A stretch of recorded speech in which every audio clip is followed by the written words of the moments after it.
আমার আজকের recipe orange cake. এই শীতকালে অরেঞ্জ কেকটা খেতে ভীষণ ভালো লাগে আর এই কেকটা কিন্তু ভীষণ টেস্টি হয়।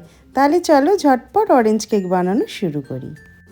প্রথমে কেকের ব্যাটারটা বানিয়ে নেব। নিয়ে নিচ্ছি 50 গ্রাম আমুলের সল্টেড বাটার। আর বাটারটা কিন্তু এরকম সফটই নিতে হবে। কেকের ব্যাটার বানানোর কিছুক্ষণ আগে ফ্রিজের থেকে বাটারটা বের করে রাখবে, তাহলেই দেখবে বাটারটা এরকম সফট হয়ে যাবে। বাটারটাকে কিছুক্ষণ একটু বিট করে নিলাম। এবার এর মধ্যে দিয়ে দিচ্ছি গুঁড়ো করা চিনি। এখানে 1 কাপ চিনি দিয়ে দিলাম। ঘরে আমরা যে চিনি খাই সেটাকেই মিক্সির মধ্যে গুঁড়ো করে নিয়েছি। এবার চিনি আর বাটারটাকে খুব ভালো করে একটু ফেটিয়ে নিচ্ছি। যতক্ষণ না পর্যন্ত এটা একদম ক্রিমি হয়ে যাচ্ছে ততক্ষণ পর্যন্ত এটাকে একটু বিট করে নেব। দেখতেই পাচ্ছ চিনি আর বাটারের টেক্সচারটা কিন্তু একদম ক্রিমের মতো হয়ে গেছে। এবার এর মধ্যে দিয়ে দিলাম 1/4 কাপ হোয়াইট অয়েল। এবার হোয়াইট অয়েলটা দিয়েও খুব ভালো করে একটু মিশিয়ে নেব। আমি এখানে সব কিছু হ্যান্ড হুইস্কার দিয়ে একটু ফেটিয়ে নিচ্ছি। তোমাদের কাছে যদি ইলেকট্রিক বিটার থাকে তোমরা তাই দিয়েও এটাকে বিট করে নিতে পারো, কিংবা কাঁটা চামচ দিয়েও এটা কিন্তু খুব ভালো করেই বিট করে নেওয়া যায়। এবার এখানে একটা কমলা লেবু নিয়ে নিয়েছি। এটাকে মালটা বলা হয়। তোমরা যে কোনো ফলের দোকানেই এই লেবুটা পেয়ে যাবে। লেবুটাকে খুব ভালো করে ধুয়ে নিয়ে তারপরে এর জেসটা আমরা এখানে দিয়ে দিচ্ছি।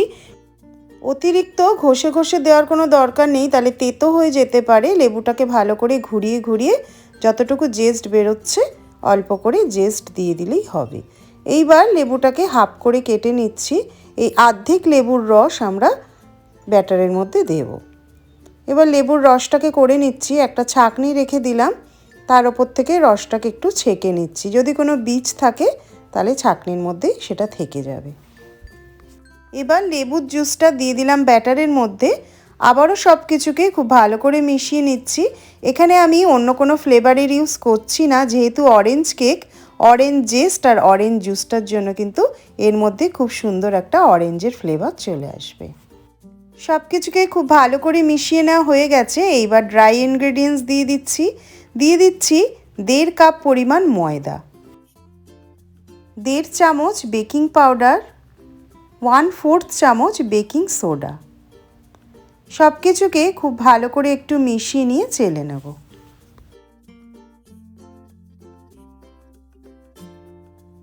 এবার একটা স্প্যাচুলা দিয়ে কাট অ্যান্ড ফোল্ড মেথডে সব কিছুকে মিশিয়ে নিচ্ছি।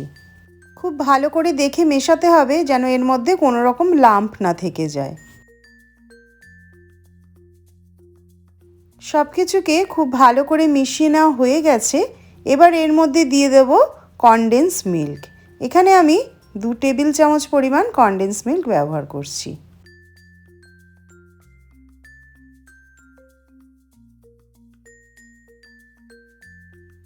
এবার কনডেন্স মিল্ক দিয়ে সব কিছুকে আবারও ভালো করে মিশিয়ে নিলেই আমাদের কেকের ব্যাটার কিন্তু একদম কমপ্লিট হয়ে যাবে।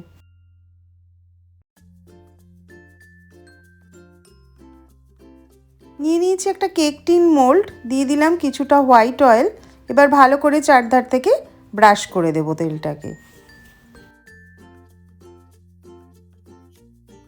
এবার একটা পার্চমেন্ট পেপার পাতিয়ে নিলাম। পার্চমেন্ট পেপার বা বেকিং পেপার যে কোনো একটা পাতিয়ে নিলেই হবে। আমি এই কেকটা ওটিজিতে বেক করব, সেই জন্য প্রিহিট করতে দিয়ে দিয়েছি 180 ডিগ্রিতে 10 মিনিটের জন্য। তোমরা চাইলে গ্যাসেও কেকটাকে বেক করে নিতে পারো। গ্যাসে প্রেসার কুকারের মধ্যে নুন দিয়ে মিডিয়াম হিটে 10 মিনিট প্রিহিট করে নিতে হবে।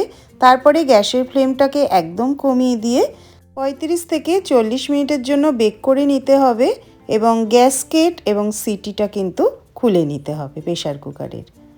এখন প্রিহিটেড ওভেনে 180 ডিগ্রিতে বেক করতে দিচ্ছি 35 থেকে 40 মিনিটের জন্য। যতক্ষণ কেকটা বেক হচ্ছে ততক্ষণ আমরা ক্যান্ডিড অরেঞ্জগুলো বানিয়ে নেব। এখানে যে হাফ লেবুটা ছিল সেটাকেই আমরা পাতলা পাতলা স্লাইসেসে কেটে নেব।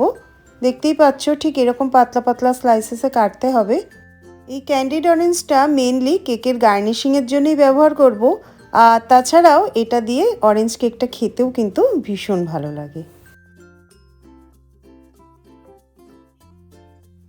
এখন ক্যান্ডিড অরেঞ্জ বানানোর জন্য দিয়ে দিচ্ছি কিছুটা চিনি। এখানে আমি 50 গ্রাম মতো চিনি ব্যবহার করছি। প্রথমে অর্ধেক দিয়ে দিলাম, আর ওপর থেকে ভালো করে স্লাইসেসগুলো সাজিয়ে দিচ্ছি। আবারও ওপর থেকে বাকি চিনিটা দিয়ে এটাকে কিছুক্ষণ রেখে দেবো। যখন এর থেকে একটা জল বেরিয়ে আসবে তারপর আমরা এটাকে গ্যাসের মধ্যে বসিয়ে কুক করব। যতক্ষণ না পর্যন্ত এটা একটা আঠা আঠা হয়ে যায় চিনিটা, ততক্ষণ পর্যন্ত কুক করে নিতে হবে এবং মাঝে মাঝে এটাকে একটু উল্টে পাল্টে দিতে হবে। আর গ্যাসের ফ্লেমটাকে একদম কম রেখেই করতে হবে। লেবুগুলো চিনির রসের মধ্যে ভালো মতো ফুটে গিয়ে এখন একদম আঠা আঠা মতো হয়ে গেছে। এটাকেই ক্যান্ডিড অরেঞ্জ বলা হয়। এবার গ্যাসটাকে বন্ধ করে দিয়েছি এবং এটাকে একটা প্লেটের মধ্যে রেখে দিচ্ছি। এটা যখন ঠান্ডা হয়ে যাবে তখন এটাকে আমরা কেকের গার্নিশিংয়ে ব্যবহার করব। ঠান্ডা হয়ে গেলে এটা কিন্তু একদম শক্ত হয়ে যাবে, এটাকে শুধু শুধুও খেতে ভীষণ ভালো লাগে। কেকটা এখন বেক হয়ে পুরোপুরি রেডি হয়ে গেছে এবং ঠান্ডা করে নিয়ে এটাকে ডিমোল্ড করে নিয়েছি। এবার ওপর থেকে দিয়ে দিচ্ছি একটু ক্রিম। এই ক্রিমটা আমি চিজ ক্রিম, কনডেন্স মিল্ক আর হুইপ ক্রিম দিয়ে একসাথে বানিয়েছি। 100 গ্রাম ক্রিম চিজকে একটু ভালো করে ফেটিয়ে নিয়ে তার মধ্যে 1 টেবিল স্পুন কনডেন্স মিল্ক দিয়েছি আর 1 কাপের থেকে একটু কম দিয়েছি হুইপিং ক্রিম। সব কিছুকে একসাথে বিট করে নিয়ে এই ক্রিমটাকে বানিয়েছি। এর আগে আমি একটা রেসিপি শেয়ার করেছিলাম, সেটা ছিল নো বেক চিজ কেক। সেইটার মধ্যে আমি এই ক্রিমটাকে কিভাবে বানাতে হয় ডিটেলসে দেখিয়েছিলাম। তোমরা চাইলে সেই ভিডিওটা কিন্তু একবার দেখে নিতে পারো। তাছাড়াও এই ক্রিম না দিয়েও কিন্তু তোমরা এই কেকটা খেতে পারো। এই কেকটার টেস্টটা এত অসাধারণ, ক্রিম দিয়েও ভালো লাগে আবার ক্রিম ছাড়াও কিন্তু ভীষণই ভালো লাগে। এবার ক্যান্ডিড অরেঞ্জগুলো দিয়ে সাজিয়ে দিচ্ছি।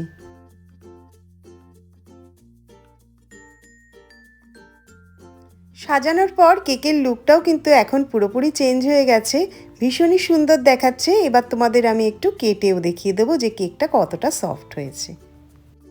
আমার আজকের এই ভিডিও যদি ভালো লেগে থাকে তোমরাও একবার বাড়িতে এই কেকটা ট্রাই করে দেখতে পারো, আর যদি ট্রাই করো কমেন্ট করে আমাকে অবশ্যই জানিও। আমার আজকের এই রেসিপি যদি ভালো লেগে থাকে তাহলে লাইক করো, কমেন্ট করো আর শেয়ার করো।